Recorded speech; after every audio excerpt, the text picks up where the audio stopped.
میں اپنے تھانے میں ہی بیٹھی تھی تو ہمیں سچل پولیس نے ایک لڑکی ہینڈ اوور کی، اور وہ لڑکی تھی کوئی 18-19 سال کی، اور یہ ہماری موبائل کے آگے آ گئی تھی اور یہ اپنی جان دینا چاہتی تھی، خودکشی کرنا چاہتی تھی۔ ریڑی گوٹ میں رہتی تھی وہ، اور شادی شدہ تھی، اس کا شوہر تھا، ابھی اولاد نہیں ہوئی تھی۔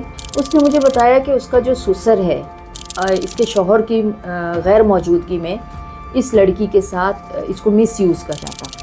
اگر سسر ہے، زندہ ہے، اس کے گھر میں کوئی عورت نہیں ہے، اور اگر اکیلی بہو ہے تو وہ بہو پہ ہاتھ صاف کرنا فخر کی بات محسوس کرتا ہے، اس کو برا نہیں سمجھتا۔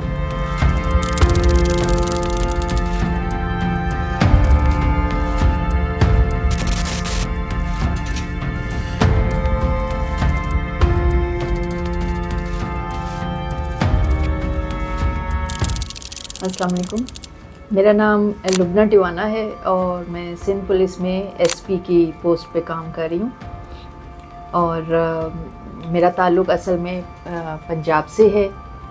پنجاب کے بعد میرے والد صاحب کی جاب یہاں پاکستان مشین ٹول فیکٹری میں تھی، اور وہیں پر ہم رہتے تھے اسی کالونی میں۔ ریپ کیسز میں ایک کیس بہت مشہور ہے جو آپ نے ڈیل کیا ہے، جس میں آپ نے انویسٹیگیٹ کیا اور وہ مجرم کو جو سسر تھا اس کو پکڑا۔ وہ کیا کیس تھا؟ میں جب 97 میں ایس ایچ او ویمن لگی تھی تو اس وقت میرا جو پہلا کیس میرے پاس آیا تھا، ویسے بہت سارے کیسز آئے تھے کڈنیپنگ کے اور ریپ کے، لیکن جو مجھے سب سے زیادہ اہم لگتا ہے کہ جس کو میں ڈسکس بھی کرتی ہوں اکثر، وہ یوں ہے کہ میں اپنے تھانے میں ہی بیٹھی تھی تو ہمیں سچل پولیس نے ایک لڑکی ہینڈ اوور کی، اور وہ لڑکی تھی کوئی 18-19 سال کی۔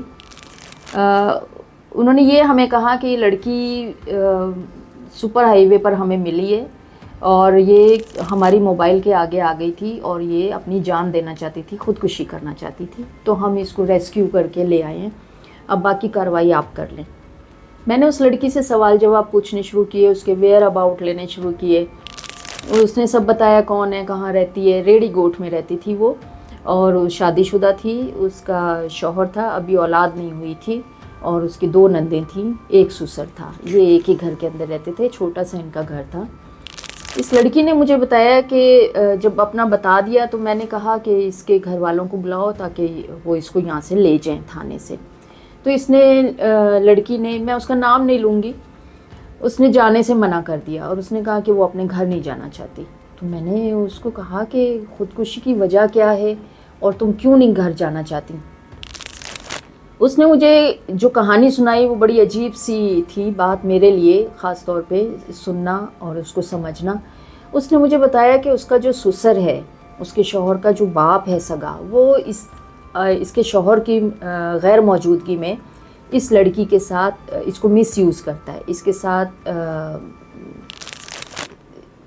ریپ کرتا ہے اس کو، اس کی مرضی کے خلاف، اور یہ جب اس کو منع کرتی ہے تو وہ پھر اس کو تشدد بھی کرتا ہے۔ اس بات کو لے کے میں نے اس کا بیان وغیرہ بنایا، اور میں گئی فارمیلٹی پوری کرنے کے لیے اپنے ڈی ایس پی کے پاس۔ میں نے ڈی ایس پی صاحب سے کہا کہ سر یہ اسی طرح لڑکی ہے، اپنے سسر کے خلاف مس یوز ہونے کی کمپلین کر رہی ہے، تو ہم اس کی ایف آئی آر کریں گے۔ تو مجھے سر نے کہا، ڈی ایس پی صاحب نے، کہ نہیں لبنہ، یہ جو ہے نا، یہ لڑکی جھوٹ بولتی ہے، اور یہ اس طرح کی لڑکیاں ہوتی ہیں اور یہ جھوٹ بولتی رہتی ہیں، الزام لگاتی رہتی ہیں، تو بس آپ اس کو جو ہے نا اس کے گھر بھیج دو، یہ کوئی ایسی بات نہیں ہے۔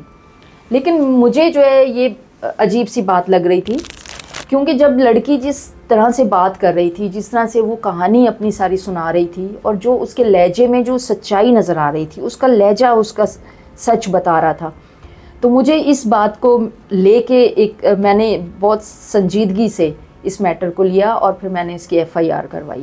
قائد آباد تھانے میں اس کی ایف آئی آر ہو کے پھر انویسٹیگیشن شروع کی۔ انویسٹیگیشن کرنے کے لیے پھر میں نے اس کے شوہر کو بلوایا، وہ بھی 22-23 سال کا لڑکا تھا۔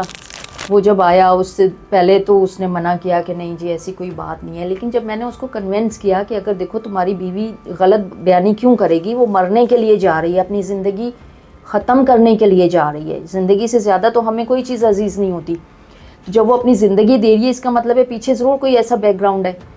اس کے بعد اس لڑکے نے کہا کہ ہاں ایسا ہے، اور میری بیوی نے مجھے 2-3 دفعہ اس بات پہ بتایا ہے کہ میرا باپ سگا باپ جو ہے وہ میری بیوی کے ساتھ اس غلط حرکتیں کرتا ہے, اس کو مس یوز کرتا ہے جب میں گھر میں نہیں ہوتا.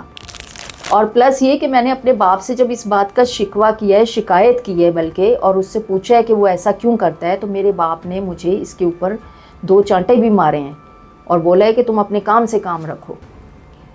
پھر اس کے بیان کے بعد, کیونکہ ایک طرح سے ہمیں یہ بات کنفرم ہو گئی کہ ہاں یہ بات ہے ان کے اور لڑکی سچ بول رہی ہے. پھر اس لڑکی کی 2 نندیں تھیں. دونوں نندیں جو تھیں وہ معذور تھیں. معذور اس طرح سے تھیں کہ وہ بول اور سن نہیں سکتی تھیں. تو اسی بات کا فائدہ اٹھا کے جو سسر ہے وہ اسی بات کا فائدہ اٹھاتا تھا. اب ہم نے پھر یوں کیا کہ ان بچیوں کو بھی, ان سے بھی بات چیت کی, ان سے اشاروں میں پوچھا. انہوں نے ہمیں یہ چیز کنفرم کی کہ جب بھائی گھر کے اندر نہیں ہوتا تو جو باپ ہوتا ہے وہ اس کے بھابھی کے کمرے میں جاتا ہے اور وہاں سے جو ہے وہ دیکھتی ہیں لیکن وہ کچھ کر نہیں سکتی ہیں. اس طرح سے ہمیں کیس ہمارا اسٹیبلش ہوا. کیس بنانے کے بعد اس کو سسر کو بلایا. سسر کا نام ممتاز تھا, ایجڈ آدمی تھا, اس کی بیوی فوت ہو چکی تھی, اکیلا رہتا تھا. اس کی جب ہم نے شوہر سے ساری بات چیت پوچھی تو اس نے پہلے تو ڈینائی کیا. اس نے کہا کہ نہیں یہ تو میرے اوپر الزام لگا رہی ہے, یہ خود ہی ایسی ہے ویسی ہے یوں کر کے. لیکن ہمارے پاس ایویڈنس اتنا آ گیا تھا جس کو جھٹلایا نہیں جا سکتا تھا. بہرحال ہم نے اس کے سسر کو گرفتار کیا. گرفتار کرنے کے بعد پھر ہم نے اس کا کیس چالان کیا. پھر ہم نے اس کو کورٹ میں پیش کیا اور 164 کے بیان کے لیے ہم نے کورٹ کو ریکویسٹ کی. 164 کا بیان وہ ہوتا ہے کہ جس میں کورٹ کے سامنے جو ملزم ہوتا ہے وہ کنفیشن کرتا ہے کہ ہاں جی میں نے یہ جرم کیا ہے.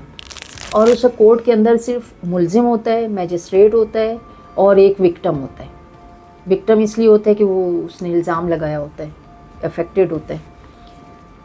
کورٹ اس کو موقع دیتی ہے ملزم کو کہ دیکھو جو تم اس وقت جو بھی یہ بیان دو گے اپنا, یہ بیان تمہارے خلاف بھی جا سکتا ہے, اس پہ تمہیں سزا بھی ہو سکتی ہے. تو عموماً جو کچھ لوگ ہوتے ہیں وہ کنفیشن نہیں کرتے پھر, اور وہ کہتے ہیں نہیں جی یہ میں نہیں کرنا چاہتا کوئی کنفیشن, اور بعض لوگ جو ہیں وہ کر لیتے ہیں. تو اس میں بھی یہی ہوا, پہلے ملزم نے منع کر دیا کہ میں کوئی کنفیشن نہیں کروں گا, لیکن پھر اسے خیال آیا, اس نے قبول لیا کہ ہاں وہ یہ سب کچھ کرتا رہا ہے اس کے ساتھ. جب یہ اس نے کنفیشن کر لیا تو پھر ہم نے اس کو جیل بھیج دیا. اس کے بعد اس کا کیس جو ہے ٹرائل چلتا رہا. اس کے ہمیں تب بھی یہ بھی پتہ چلا کہ یہ ملزم جو ہے واقعی ڈیفالٹر ہے اور اس کی جو بہو ہے وہ واقعی سچی ہے. اس طرح سے کہ بہت سے لوگ اس ملزم کی سفارش میں آئے ہمارے پاس پہلے, اور وہ کہنے لگے کہ نہیں جی ایسا یہ نہیں ہے اور اس نے کچھ نہیں کیا. لیکن بعد میں جب اس آدمی سے اور اس کے بیٹے سے بات ہوئی اور لوگوں کو پتہ چلا کہ واقعی وہ اس طرح کے غلط کام کر رہا تھا اپنی بہو کے ساتھ, تو پھر جو سفارشی تھے وہ بھی پلٹ گئے. وہ انہوں نے اس کو پھر ڈسکریج کیا, اس کو بے عزت بھی بہت کیا کہ تم یہ کیا گندے کام کر رہے تھے. چلیں یہ تو قانونی طور پہ ہمارا کیس جو ہے وہ کمپلیٹ ہو گیا. لیکن اس کے اندر جو خاص بات وہ یہ تھی کہ اس طرح کے یہ جو کرائم ہیں, یہ اس جو لو کیٹیگریز کے جو ایریاز ہیں, کم انکم والے ہیں یا جسے ہم بالکل غریب ایریا کہہ دیتے ہیں, یا کمیونٹی اس طرح کی ہوتی ہے, تو وہاں پہ یہ اس چیز کو اتنا کوئی برا بھی نہیں سمجھا جاتا. اگر سسر ہے, زندہ ہے, اس کے گھر میں کوئی عورت نہیں ہے, اور اگر اکیلی بہو ہے تو وہ بہو پہ ہاتھ صاف کرنا فخر کی بات محسوس کرتا ہے, اس کو برا نہیں سمجھتا. اکثر ایسے علاقے ہیں جہاں پہ اس چیز کو برا نہیں سمجھا جاتا, اور جو گھر کی بہو بیٹیاں ہیں ان کو مس یوز کیا جاتا ہے.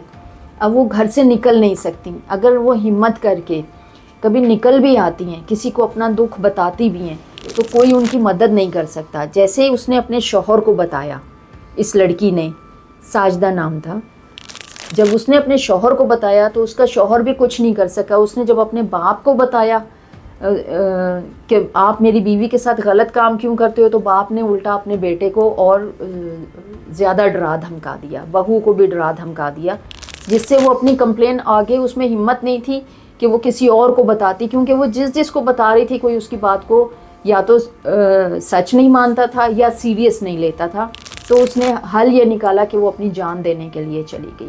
شروع سے میری کوشش رہی ہے کہ اگر کوئی کمپلیننٹ آتا ہے میرے پاس تو میں اس کی کمپلین بڑی غور سے سنتی ہوں. غور سے سننے کے بعد میں اس کے کنٹینٹس کے اوپر کام کرتی ہوں کہ اس نے یہ جو شکایت جو کی ہے تو اس کا بیک گراؤنڈ کیا ہو سکتا ہے, وہ کتنی حد تک مجبور ہو کے اس نے اتنے دن تک صبر کیا ہے. اگر بہت دن تک وہ نہیں کوئی بتاتا کہ جی میرے ساتھ یہ ظلم ہو رہا ہے, اسپیشلی عورتوں کے کیسز میں, تو ان کو سننا چاہیے, سمجھنا چاہیے اور پھر اس کے اوپر اس کو ویریفائی کرنا چاہیے.